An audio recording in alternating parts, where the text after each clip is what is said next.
నమస్తే రవి సార్. నమస్తే Vijay.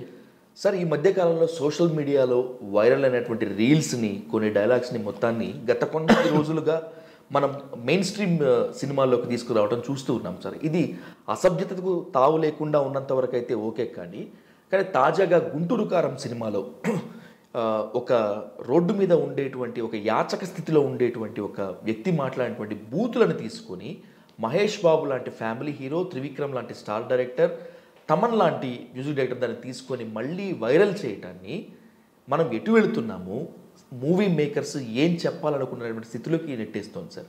As a senior ఎడిటర్గా మీ విశ్లేషణ ఏంటి సార్ దీని మీద, మీ కామెంట్ కూడా సార్? అంటే కామెంట్స్, విశ్లేషణలు అంటే ఇంకా సినిమా రాకుండానే మీరు ఎలా చెప్తారు? లేకపోతే సినిమాల్లో దాని కాంటెక్స్ట్ అవన్నీ కూడా మీరు చూడాలి, లేకపోతే అందులో ప్రత్యక్షంగా ఏం లేదు, ఇట్లా రకరకాల రియాక్షన్స్ వస్తుంటాయి.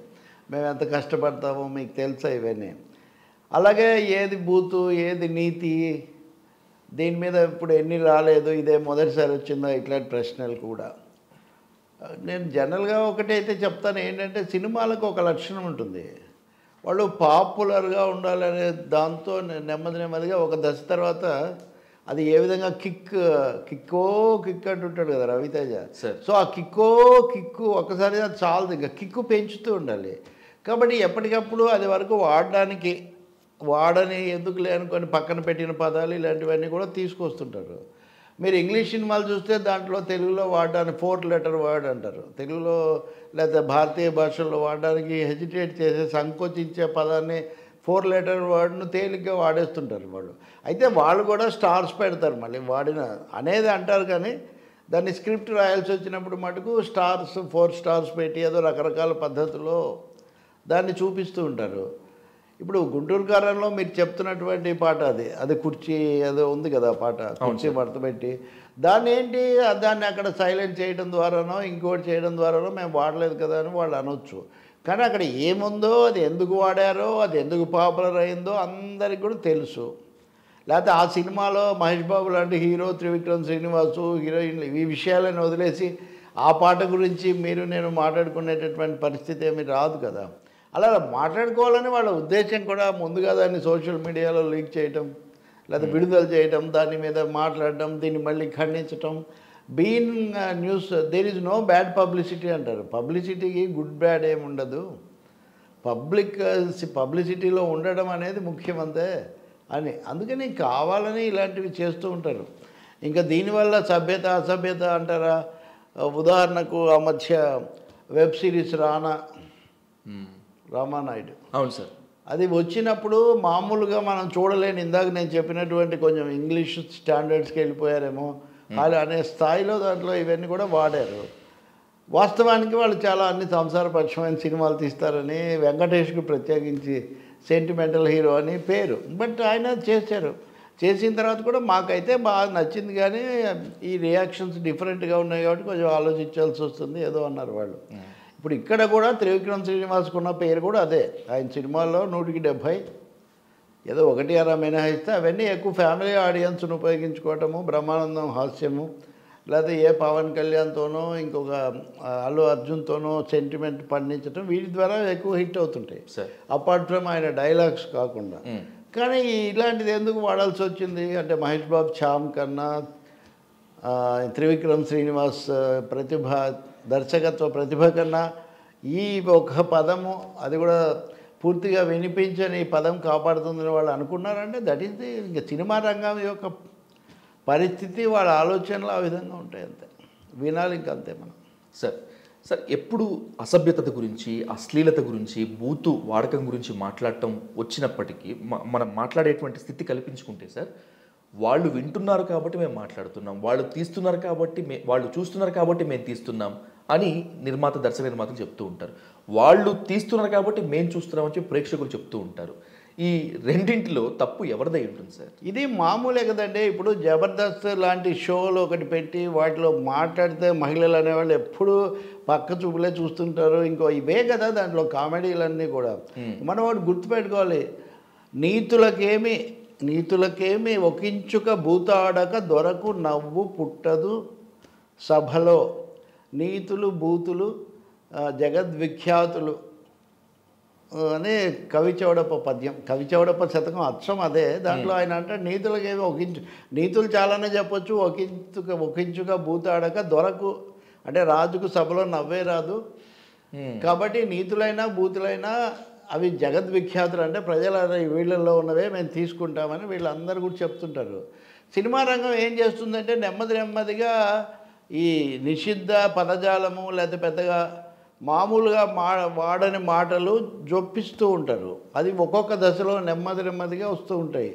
మీరు అలా చూస్తే కనుక చాలా పదాలు వాడుకలోకి రావటం మన ఎల్బి శ్రీరామ్ ఆ సినిమాలో ఇది ఉంది కదా, చెప్పాలని ఉందనే సినిమాలో, చెప్పాలని ఉంది సినిమాలో అతను మొదటిసారి ఒక పదం ప్రవేశపెట్టాడు. అప్పటి వరకు అది వాడుకలో లేదు. అవును సార్. ప్రేమ్ నగర్ ఉంది, నిజానికి ప్రేమ దృశ్య కావ్యం అదంతా అందరికీ కూడా ఇష్టమైంది. కానీ దాంట్లో రాజ్బాబు, కేవి చలం, రమాప్రభ మధ్యలో జరిగేటటువంటిది రాజ్బాబు గోదావరి యాస, కేవి చలం తమిళ యాస మాట్లాడుతూ ఉంటారు. ఈమెమో లంబాడి అమ్మాయి, లంబాడి సంబడి ట్రైబల్గా. వాళ్ళతో అంతకుముందు తెలుగులో వాడనటువంటి దాన్ని చాలా ఎక్కువగా ప్రవేశపెట్టారు. దసరా బుల్లోడ్ సినిమాలో కొంత వచ్చిందని. నాగేశ్వరరావు ఫ్యామిలీ హీరో నిజానికి, అంతే కదా, ఉమెన్ బాగా లైక్ అట్లా. సో ఇవన్నీ పాటల్లో కూడా ఒక దశలో చాలా ఎక్కువగా ఉండేవి నిజానికి, ఇప్పటికంటే కూడా. ఆత్రేయను ఒకసారి నెల్లూరులో ఒక ఆత్రేయ తెలుసు మన కవి, ఆత్రేయను ఒక మనసు గతి ఇంతే మనిషి బతుకు ఇంతే అని చాలా గంభీరమైనవి రాసిన మనసు కవి. ఈ మనసు కవిని ఒక సభలో తీసుకుపోతే నాకు 2 పేర్లు ఉన్నాయి, ఒకటి ఆత్రేయ ఇంకోటి భూత్రేయ. నాకు ఇష్టమైనది ఆత్రేయ అయినా కానీ నేను సినిమాలో ఇది కూడా వాడక తప్పదని. అప్పుడే డబుల్ మీనింగ్ అని ద్వంద్వార్థాలని ఇవన్నీ ఉండేవి. Okay sir. కాలం గడుస్తున్న కొద్దీ ఈ ద్వంద్వార్థాలు ఎందుకు, అసలు ఏకార్థాలు దాదాపు నేరుగా చెప్పొచ్చు అనే ఒక పరిస్థితి. ఇప్పుడు మీరు అదేది ఫిదా సినిమా చూస్తే కనుక ఆ హీరో రబ్బర్ అని చెప్పి రబ్బర్ అని కొంచెం సిగ్గుపడతాడు. ఎందుకంటే అమెరికాలో దీన్ని కండోమ్ అంటారు. అంటే అదంతా సిగ్గేనా అని సాయి పల్లవి ఎగతాళి చేస్తుంది. Okay sir. అంటే సోషల్ చేంజెస్ ఒకవైపు, ఆ సోషల్ చేంజెస్ ద్వారా కొన్ని ఇందులోకి నెమ్మదిగా ఇంక్లూడ్ చేసి అలవాటు చేద్దామనే ఒక లక్షణం సినిమాలకు ఎక్కువగా ఉంటుంది. చిరంజీవి 150 అయిన మళ్ళీ 150వ సినిమాగా వచ్చినప్పుడు అమ్మడు, అవును సార్, లెట్స్ డూ కుమ్ముడు అన్న తర్వాత డిస్కషన్ వస్తే ఇంకా ఆయన మా ఇంటర్వ్యూలలో కూడా మరీ అంత ఒకటే అర్థం కాదు కదా, బాగా తినడాన్ని కూడా కుమ్మడం అంటారు, ఎవరినైనా ఏడిపించడాన్ని కూడా కుమ్మడం అంటారు అని దానికి ఒక ఎక్స్ప్లెనేషన్ ఇచ్చాడు ఆయన. కొంచెం ఏదో సర్దుకుంటూ ఉంటాడు కాబట్టి నేను చెప్పదలుచుకుంది ఏంటంటే సినిమా వాళ్లకు ఇది చాలా అలవాటైన విద్య. రెండోది అది ఫెచ్ అవుతుందని కూడా వాళ్ళు భావిస్తారు. Okay sir. అది ఫెచ్ అవుతుందని కూడా భావించి కావాలని వాటిని అలాంటివి ప్రవేశపెడుతూ ఉంటారు. చిన్న అక్షర దోషాల కోసం కూడా సినిమాలో మార్పులు చేసి ఆపి కవులను మళ్ళీ రాయించిన రోజులు కూడా ఉన్నాయి. కొన్ని సినిమా పాటల్లో అయితే కనుక పాటలు ఎక్కువగా సెకండ్ వెర్షన్ ఒకటి ఉంటుంది. అంటే ముందు దాన్ని మనకందరికీ ఇప్పుడంటే ఇంకా బాగా వైరల్ అవుతున్నాయి. పూర్వం రికార్డులు సీడీలు విడుదల చేసే కాలంలో ఒకటంతా మనకందరికీ పరిచయం అయిన తర్వాత ఆ పాట సెన్సార్ బోర్డు ఏదో అభ్యంతరం పెట్టడం, దాంతో దాన్ని మార్చడం, ఇలాంటివి కూడా చాలా ఉంటాయి. ఎన్టీఆర్ యుగ పురుషుడు సినిమా ఉంటుంది, ఒక్క రాత్రి వచ్చి పోరా 1000 రాత్రుల్లో వెన్నెలు ఇస్తాను ఉంటుంది సినిమాలో పాట. కానీ రికార్డులో వింటే వేరే ఉంటుంది. Okay sir. అది సో ఆ సెన్సిటివిటీ కూడా తగ్గిపోతుంది దాన్ని అలవాటు చేయడం. మీ చాదస్తులు ఇవన్నీ ఎందుకని, ఏది బూతు ఏది నీతి. ఇందాక నేను చౌడప్ప పద్యం చెప్పినట్టు బూతులు నీతులు లోక ఖ్యాతులని జనంలో ఏమున్నాయో అవన్నీ. కానీ ఏది అంటే ఏదైతే మనము ఇంట్లో లేకపోతే ఒక కల్చర్డ్ ఒక సమూహంలో కూర్చొని మాట్లాడడానికి వెనకాడతామో వాటిని ఇలాంటి వాటిలో వాడకుండా ఉండటం అనేది మంచిది. బూతు ఆడకుండా కూడా జనాన్ని మెప్పించవచ్చు, నవ్వించవచ్చు. కానీ సమూహంలో మాట్లాడే భాష కూడా మారిపోతుంటుంది కదా. ఖచ్చితంగా సార్. ఇప్పుడు మెసేజ్లు ఇవన్నీ వచ్చిన తర్వాత కాబట్టి నేను దీన్ని ఒకటే చెప్పమంటే అలాంటివి లేకుండా అలరించగలిగితే అది చాలా ఎక్కువ మంచి విషయం అది.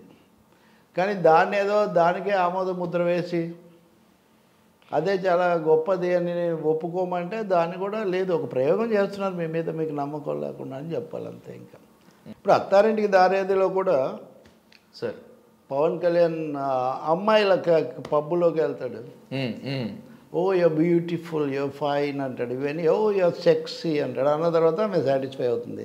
ఇలాంటివన్నీ ఎందుకు పెడతారు చెప్పండి? తెలియకుండా ఏం పెట్టరు కదా. అది కూడా త్రివిక్రమ్ శ్రీనివాస్ సినిమానే అనుకోండి. అవును సార్. ఆ తర్వాత వాళ్ళు పాడే పాట డ్యాన్స్ అదంతా మీరు చూడొచ్చు. సో ఇంక అంతే, ఇందాక చెప్పినట్టే ఉంటుంది ఇంక ఇది. ఇప్పుడు ఇది కొత్త రికార్డు. ఈ పదం అనేది అంటే ఎల్బి శ్రీరామ్ చెప్పినటువంటి పదం తర్వాత ఇంకా మనం నెక్స్ట్ ఫేజ్లోకి మనం ప్రవేశిస్తున్నాం. నీ అంకమ్మ అనే ఒక పదం వచ్చిందా? అవును సార్.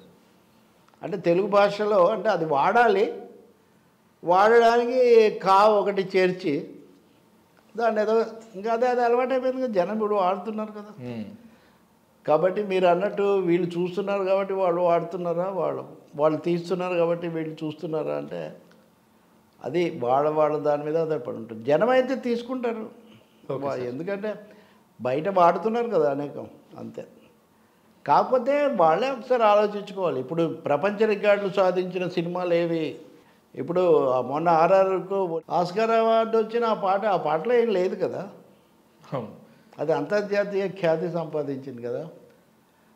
చాలా పాపులర్ సాంగ్స్ లేకపోతే అనేకం మనం తరచూ వేసుకునేవి వాటిలో ఏం లేవు కదా. కాబట్టి that is easy way, short cut. ఒక ముక్కలో చెప్పాలంటే ఇలాంటివి వాడటం అన్నది ప్రయోగాల పేరుతో అది సక్సెస్కు షార్ట్ కట్ బూత్ కూడా సార్. పైగా హీరో గారు చివరిలో మళ్ళీ నీతులు చాలానే చెప్పుంటాడు. అది కూడా మీరు గుర్తుపెట్టుకోవాలి సార్. బూతులు, నీతులు, లోకఖ్యాతులు అని రెండింటినీ వాడుకొని మన ఖ్యాతి పెంచుకోవడమే. ఇప్పుడు కొన్ని సందర్భాల్లో మనం ప్రజా సాహిత్యంలో కూడా సార్ దొరలు ఇలా తిడతారని చెప్పడానికో, లేకపోతే దొర మీద బాగా విపరీతమైన దొర అంటే మళ్ళీ ఇప్పుడు తెలంగాణ ఎన్నికల కోణం పక్కన పెట్టండి, మామూలుగా అంటే పెత్తందారు, భూస్వామి, పీడకుడు, అతని మీద ఉన్న కోపాన్ని, ఆగ్రహాన్ని, బాధను వ్యక్తం చేయడానికి కూడా ప్రజలు కొన్ని సందర్భాల్లో వాడతారు. తిడతారు, ఇవన్నీ కూడా చేస్తారు. ఇలా గద్దర్ లాంటి వాళ్ళు రాసిన పాటల్లో కూడా ఇట్లాంటి పదాలు అప్పుడప్పుడు దొరుకుతాయి. ఇప్పుడు ఉదాహరణకు చీపురు కట్ట మీద ఆయన ఒక పాట రాశాడు.